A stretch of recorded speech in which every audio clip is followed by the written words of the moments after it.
a Tua palavra nessa noite, Senhor. Usa ele, meu Pai, com grande poder e autoridade, Senhor. Não para a glória dele, Senhor, mas para a glória do Teu nome, Senhor. Para que essa comunidade veja, Senhor, que só o Senhor é Deus, meu Pai, sobre essa terra, Senhor. Que só o Senhor é Deus sobre a nossa vida, Senhor. E que Tu possa usá-la assim, Senhor, com grande autoridade nessa noite. É o nosso pedido, ó Pai, em nome de Jesus. Amém.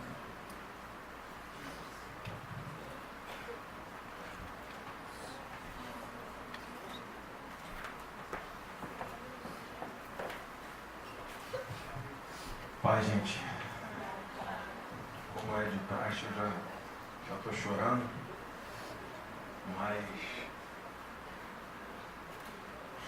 isso já não é mais um problema, né?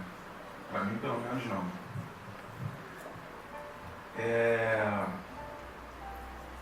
Sempre sobra para mim falar de amor, né, cara?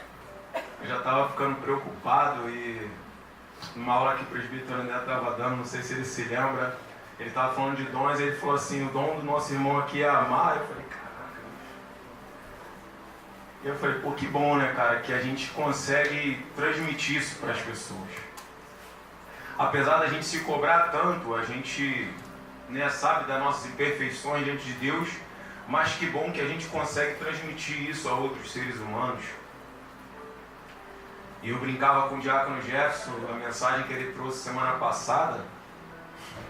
Ele leu a carta de Filemão, é uma carta muito bonita, é uma carta de amor. E ele podia facilmente trazer a mensagem de hoje, falar do amor que nos move, porque é um cara que ama, que tem uma simetria de caráter. Que ele ama ao pastor da igreja como ama qualquer membro aqui e trata igualmente a qualquer um de nós. E eu acho que esse amor que nos move, acho que é um pouco disso que nós temos que mastigar nessa noite, que entender nessa noite. E eu gostaria de começar dizendo que nós somos um pouco contingência da vida, né? Nós devemos ter aqui umas 100 pessoas e cada um de nós aqui tem uma história de vida. E acredito que não foi fácil para nenhum de nós chegar até aqui. Não é fácil continuar. A minha história muitos já conhecem e grande parte do meu caráter foi formado dentro da minha família, uma família que não foi evangélica. E eu estou muito feliz porque algumas dessas pessoas estão aqui essa noite. E assim, de forma que será difícil conter a emoção. Mas enfim, vamos lá. O tema da mensagem é o amor que nos move e está em Marcos capítulo 5. Foi o texto que me deram. E eu liguei para o André e falei, pô, André, acho que tem algum equívoco. Porque Marcos capítulo 5 fala que Jesus ele vai a um lugar onde tem um endemoniado nos sepulcros lá e inicialmente a minha ignorância, né, eu não identifiquei amor nisso. E aí conversando com o André, ele falou, pode ser isso, mas tem vamos ver se é isso mesmo e tal. E era realmente esse texto. E aí, conversando, eu consegui identificar e ele me abriu a minha ideia. Cara, e não tem como não achar amor em Jesus, né, cara? Eu sabia que o problema estava em mim mesmo, não tinha jeito. Jesus, ele veio para cumprir um plano perfeito. Tem até um louvor que eu gosto muito, um louvor que marcou o primeiro retiro que eu fui, que é o plano perfeito. E Jesus, ele veio nessa terra com um plano perfeito, o plano da salvação. O plano era traçado. Uma pessoa me perguntou assim, Judas, ele traiu Jesus e tinha que trair porque, cara, o plano de Deus era perfeito. Judas foi uma contingência. Ele teve a escolha. Só que Jesus, ele ele, apesar daquele plano, apesar de ele saber que ele ia chegar no madeiro, na cruz, e dizer está feito, concluir aquilo que o Pai determinou, aquilo que o Pai gerou no coração dele, e ele aceitou fazer. Jesus, quando veio nessa terra e conviveu com os seres humanos, ele não conseguia ver a dor do próximo e ficar esperando aquele dia acontecer. Ele queria imediatamente resolver o problema daquelas pessoas que passavam por ele. Apesar dele saber que ele levaria sobre si as nossas dores, as nossas mazelas, os nossos pecados e tudo mais. Mas ele não aguentava. Vamos abrir Marcos capítulo 5.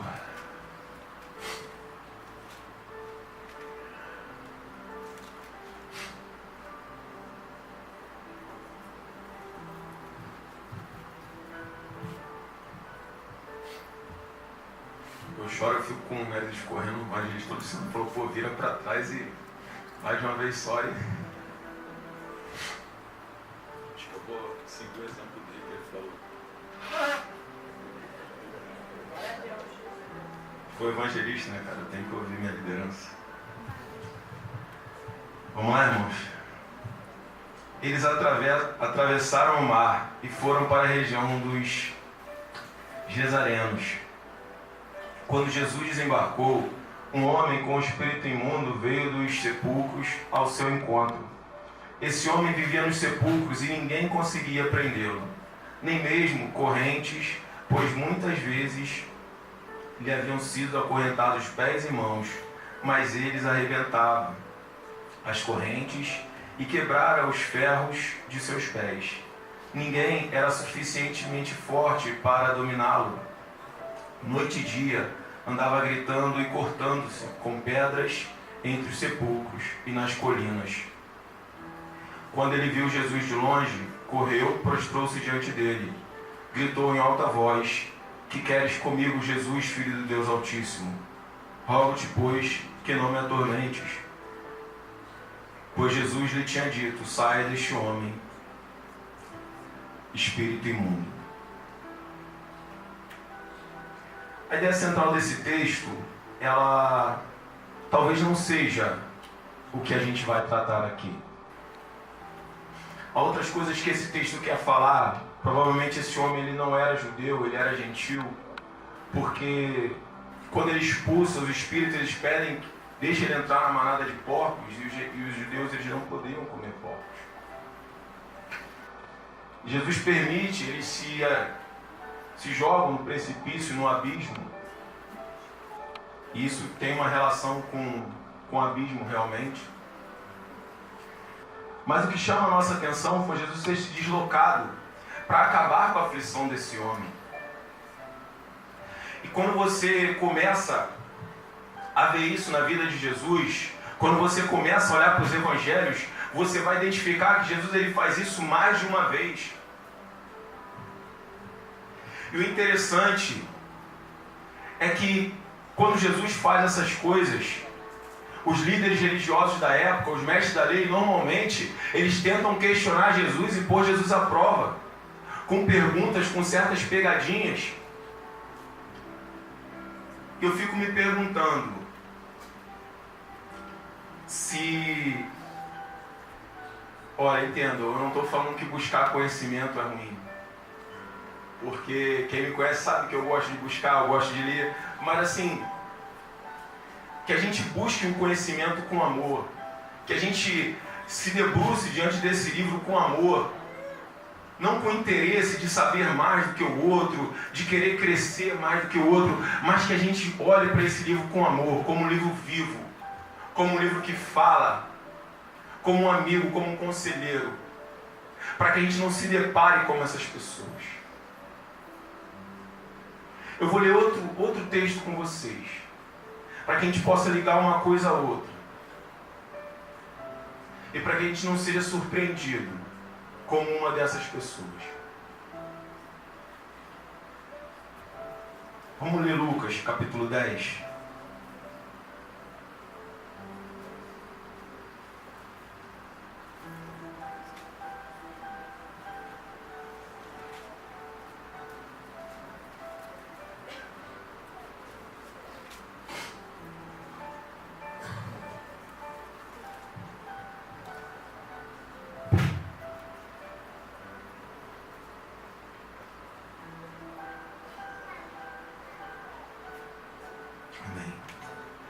partir do versículo 25.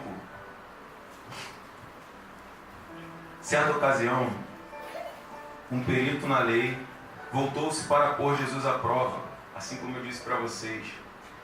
E perguntou: mestre, o que preciso fazer para herdar a vida eterna? E Jesus falou: o que está escrito na lei? Respondeu Jesus: como você a lê?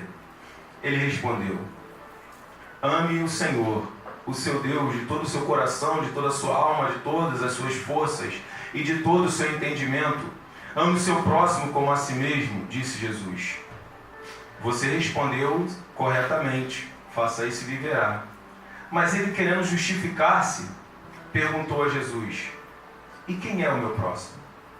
Jesus disse: um homem que descia de Jerusalém para Jericó, quando caiu nas mãos de assaltantes, estes lhe tiraram as roupas, espancaram-no e se foram, deixando quase morto. Aconteceu estar descendo pela mesma estrada um sacerdote. Quando viu o homem, passou pelo outro lado, e assim também um levita. Quando chegou ao lugar e o viu, passou do outro lado. Mas um samaritano, estando de viagem, chegou onde encontrava o homem, e quando o viu, teve piedade dele. Quando viu, teve piedade dele.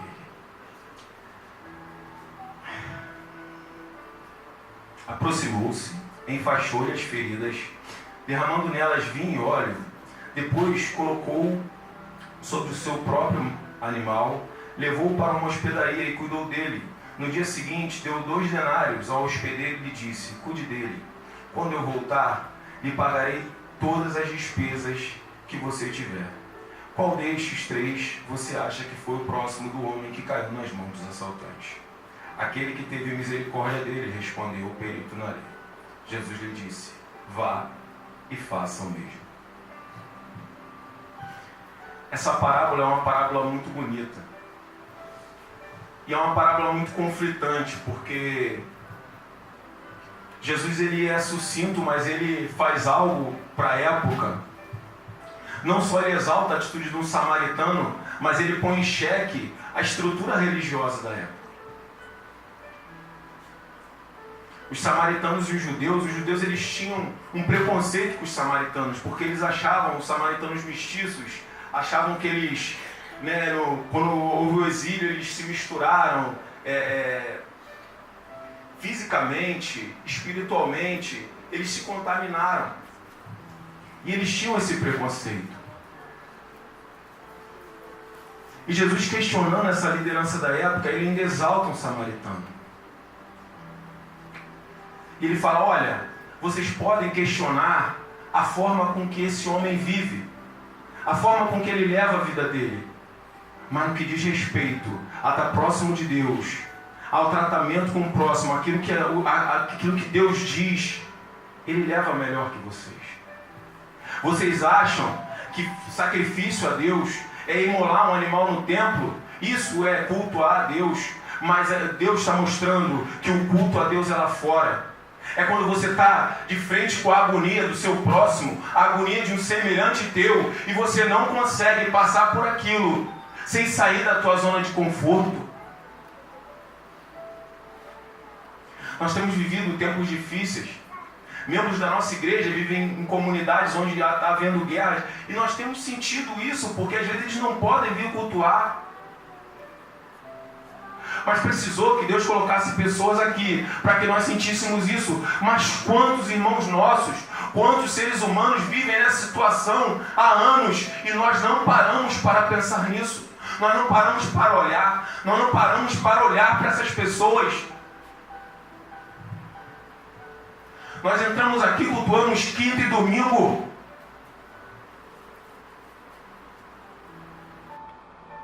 Nós somos uma igreja relevante na comunidade, nós somos uma igreja ativa. Nós somos uma igreja que trabalha o ano todo. Mas nós temos que atentar para não cair numa armadilha. Porque talvez no meio da multidão nós passemos desapercebido. Talvez as pessoas olhem para mim, e eu estou falando não só de vocês, mas de mim.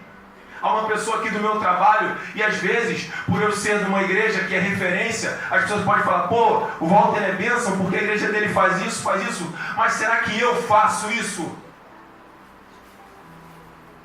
Será que quando aquelas pessoas foram até João, quando os judeus foram até João e falaram, quem é você? Por acaso tu é Cristo? Por acaso tu é Elias? Se você fechasse seus olhos agora, se os judeus fossem até você e falassem quem é você, eles iriam confundir você com Cristo.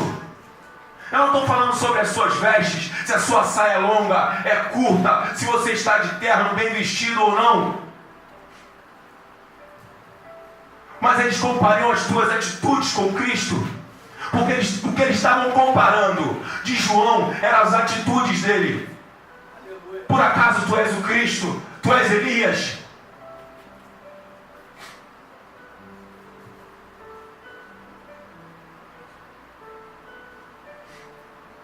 Enquanto igreja, irmão, nós estamos de parabéns. Nós participamos de uma ação social sábado passado. E eu vivi duas coisas muito bacanas e assim, eu como voluntário, eu não tenho que ser agradecido não, mas eu tenho que agradecer as pessoas que me convocaram ou que me deram a oportunidade de trabalhar. Porque nós temos que nos sentir honrados em trabalhar para Jesus Cristo, em tratar um semelhante nosso como se estivéssemos tratando o próprio Cristo, achar Cristo nele e servir a Ele como se estivéssemos servindo o próprio Cristo. Esse é o amor que deve nos mover, esse deve ser o nosso combustível. Foi para isso que nós fomos chamados.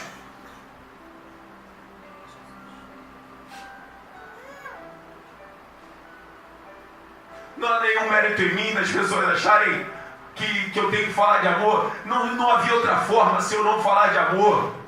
Porque eu fui muito amado. O fato de eu estar aqui essa noite porque eu fui muito amado. Deus teve misericórdia. Eu não podia ser outra coisa. Como eu comecei dizendo, eu sou uma contingência da vida. E se eu estou aqui é pela misericórdia de Deus. Nenhum de nós aqui há mérito em nós.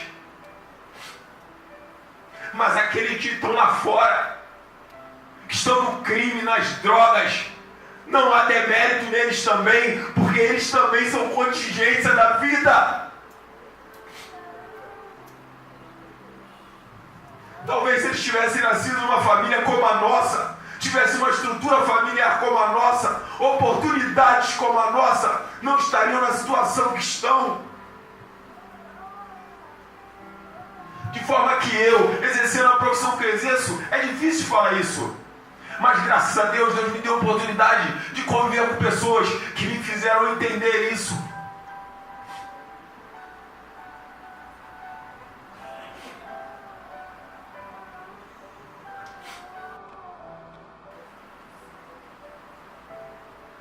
Nesse dia da conscientização missionária, eu estava responsável pela alimentação dos voluntários. E eu entrei lá no salão onde estavam sendo atendidos as pessoas, e eu fui chamar alguns voluntários para almoçar. E aí tinha uma senhorinha, acho que ela não está aqui, ela não é daqui da igreja, ela estava, acho que era a Keila que estava pintando ela, ou fazendo o cabelo dela, não sei. E eu falei, é a Keila. E aí eu falei para que ele almoçar, né, cara? E a gente tinha planejado o almoço só para os voluntários.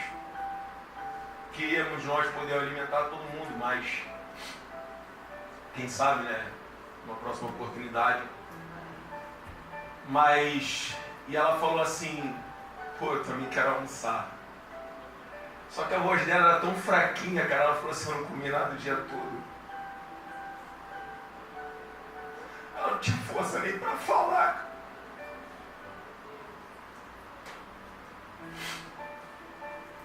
Jesus, ele não quebrava princípios, mas ele quebrava protocolos.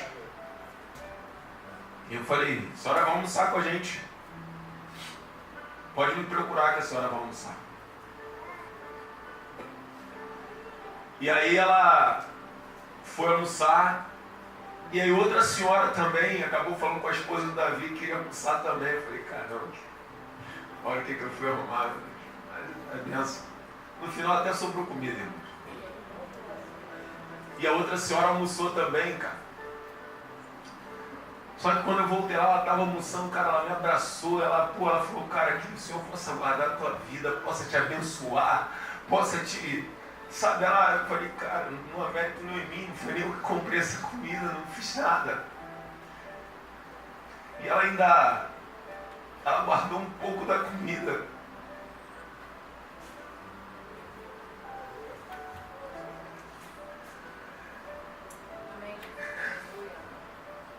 Tinha um outro rapaz cortando o cabelo e ela falou assim, eu posso dar a metade para aquele rapaz? Porque ele que me trouxe.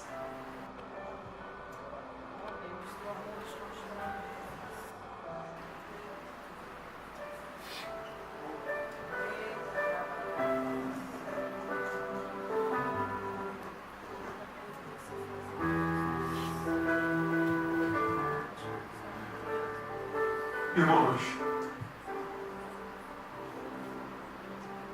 quem me conhece intimamente sabe, eu não vim aqui para emocionar ninguém.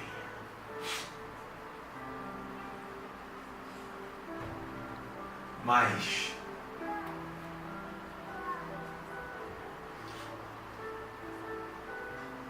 Deus morreu por todos nós.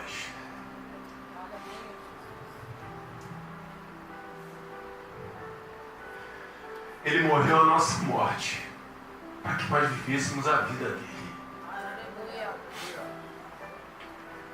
E a vida dele foi cuidar de pessoas, como diz o nosso pastor, cuidar de gente.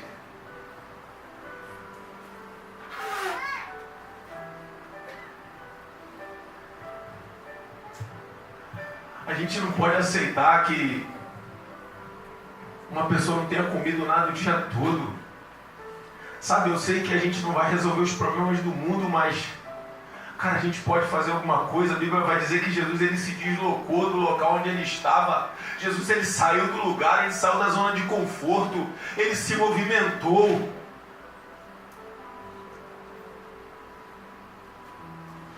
Eu vou contar outra história de Jesus, não precisa abrir sua Bíblia não.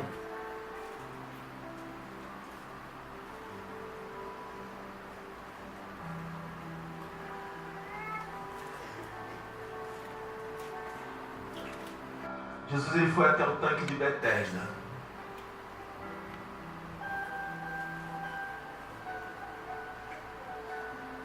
O tanque de Betesda, irmão, está no capítulo 5 de João.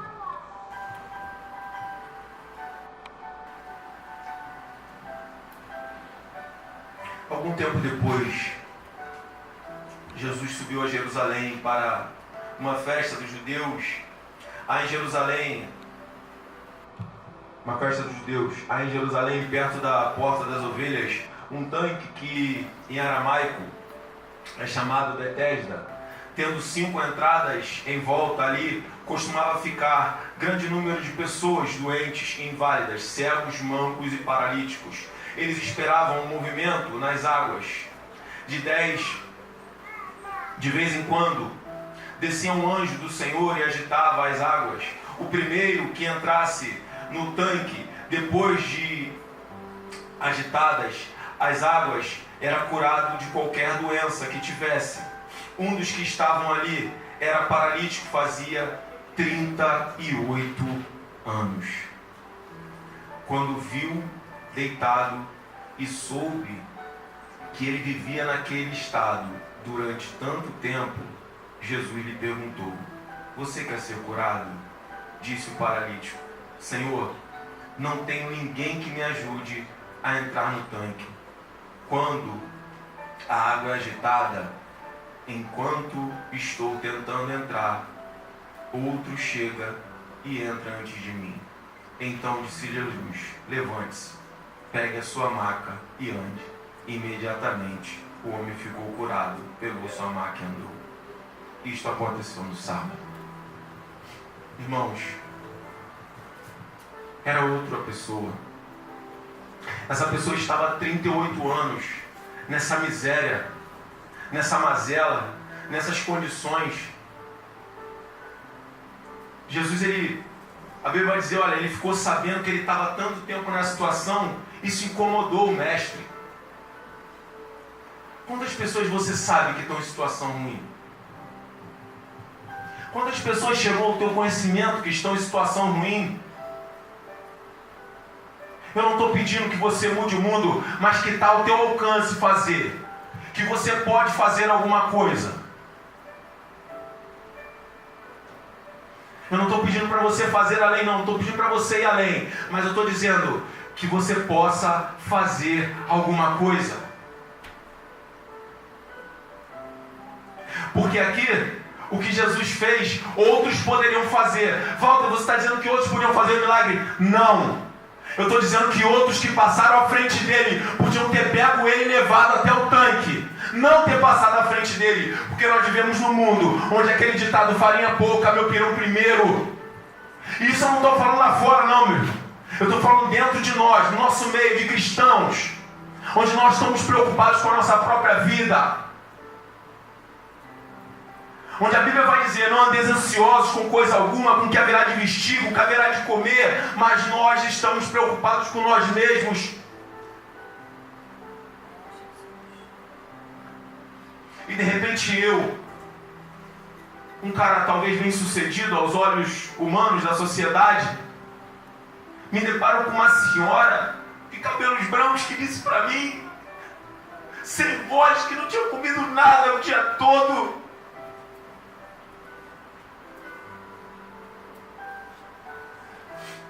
E se eu não vou lá naquele salão, talvez eu nem saberia. Nenhum de nós saberia, ela sairia e passaria fome, talvez não sei quantos dias mais.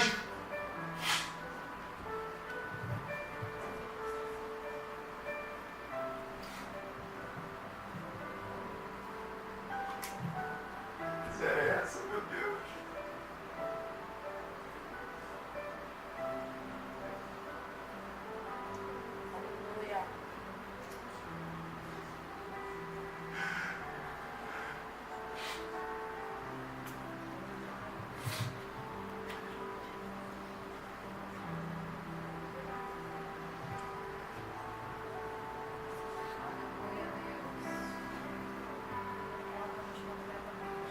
Irmão, se é o amor que move vocês, se é o amor que é o combustível de vocês, vocês não podem se render, vocês não podem desistir, vocês não podem se cansar.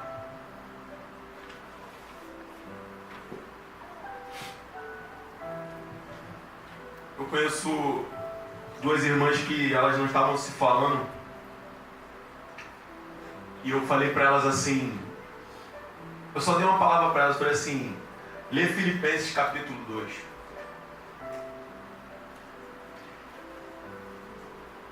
E Filipenses capítulo 2 está dizendo, considere os outros melhores que você, seja a atitude sua a mesma de Jesus Cristo.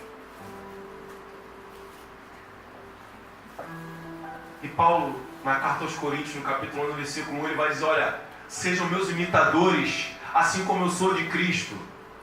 Ou seja, a mesma mensagem que Jesus falou. Jesus falou, olha, um novo mandamento eu vos dou. Em João capítulo 13, versículo 34, Jesus ele está dizendo, olha, um novo mandamento vos dou. Porque Jesus ele não veio para abolir a lei. Às vezes as pessoas falam, não, nós estamos na graça agora, a lei acabou o tempo da lei, agora é a graça. Não! A Bíblia vai dizer, olha, Jesus não veio abolir a lei, ele mesmo falou, eu vim dar sentido completo, pleno. É isso que Jesus veio fazer. E aí em João, no capítulo 13, versículo 34, ele vai mais além, ele fala, olha, um novo mandamento eu te dou, ame ao próximo como eu amei. E aí depois Paulo vai dizer, olha, sejam meus imitadores, assim como eu sou de Jesus Cristo. E em Filipenses capítulo 2 vai dizer, olha, seja a tua atitude a mesma de Jesus Cristo. Será que tantas vezes repetindo não está dizendo nada para nós? Sejam sinceros, irmãos. Feche seus olhos, olhem para dentro de vocês. Se fossem perguntados agora, quem é você? Se fosse você e Deus, não tem mais ninguém aqui. Será que a nossa atitude é a mesma de Jesus Cristo? Será que é o amor que nos move?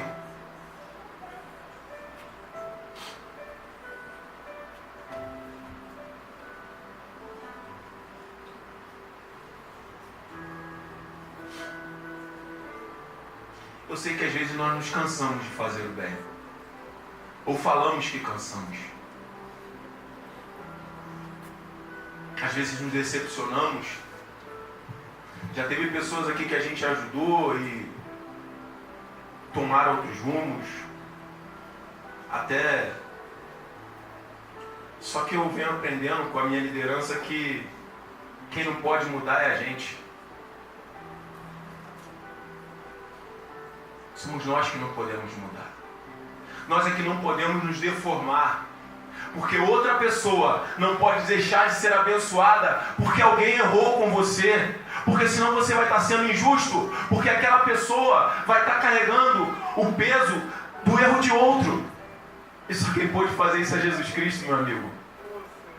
Porque Ele era sem pecado e sem mácula.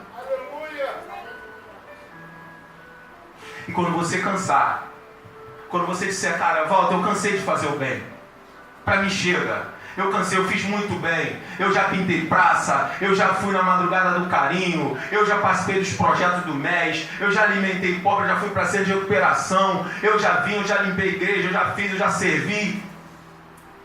Você lembra desse texto aqui?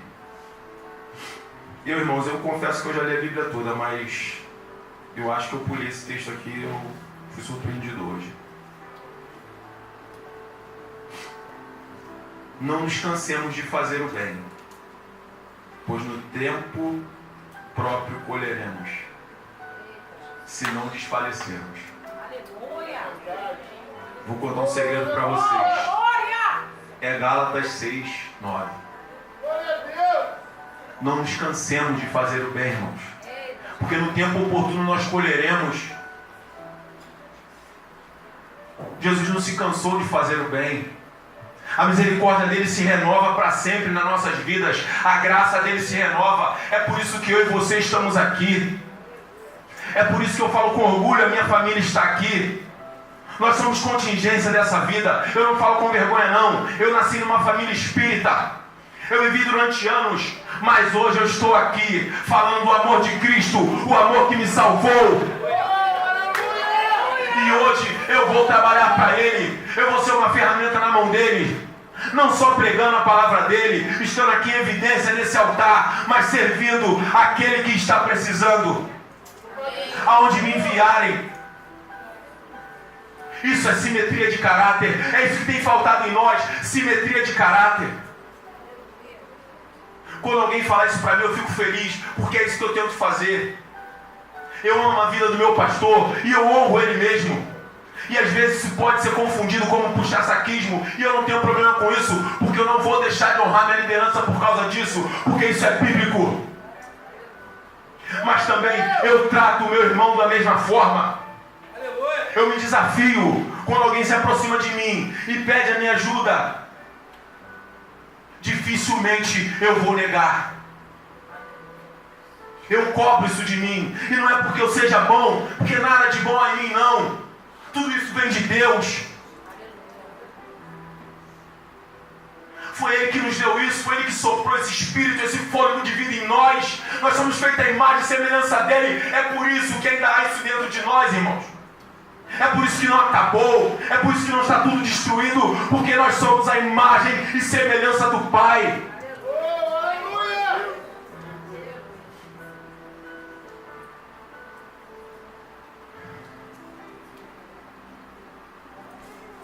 Houve uma discussão gospel no curso de líderes que falava que nós falamos muito de amor e pouco de pecado.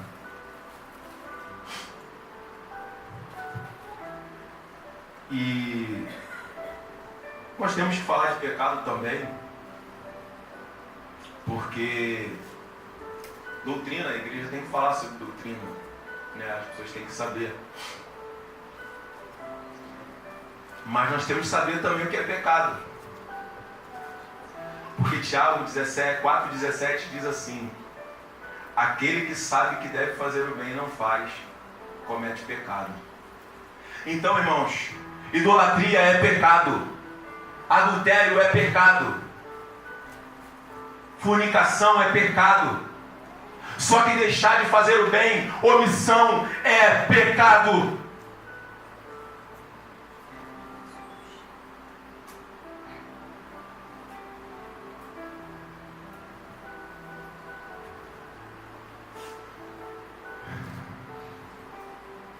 Aleluia.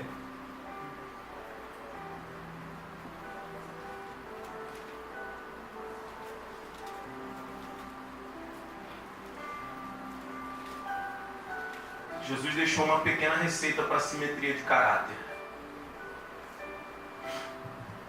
Talvez você não concorde comigo, e eu nem quero que você concorde, mas preciso pelo menos que você concorde com a Bíblia. Bem-aventurados os humildes de espírito, pois deles é o reino dos céus. Bem-aventurados os que choram, pois serão consolados.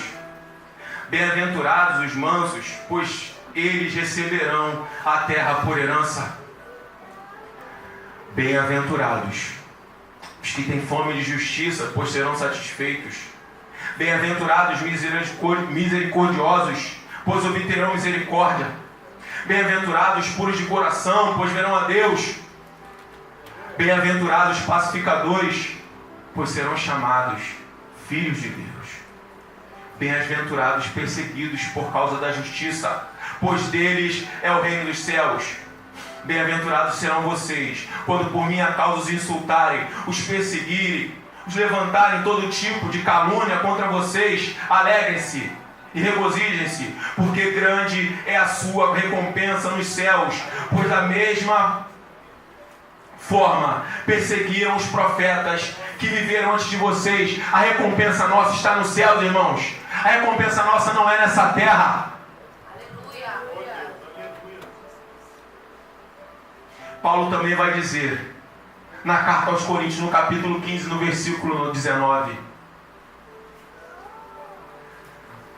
se a nossa esperança em Cristo é só nessa vida, nós somos os mais miseráveis de todos.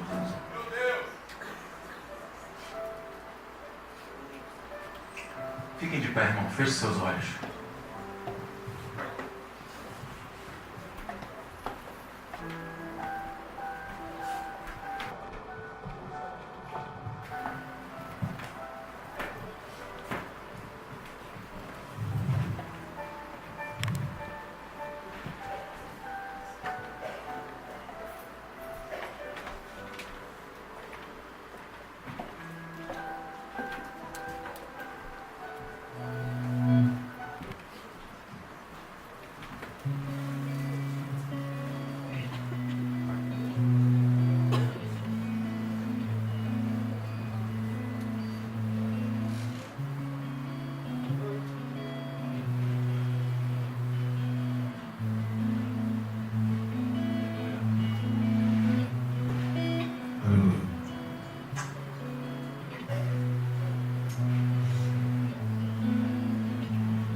Antes de eu falar, tu cantava sobre mim. Tu tens sido tão bom pra mim. Antes de eu respirar, sopraste tua vida em mim. Tu tens sido tão bom pra mim. Oh, impressionante, infinito, ousado amor.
por algum motivo se afastou de Jesus,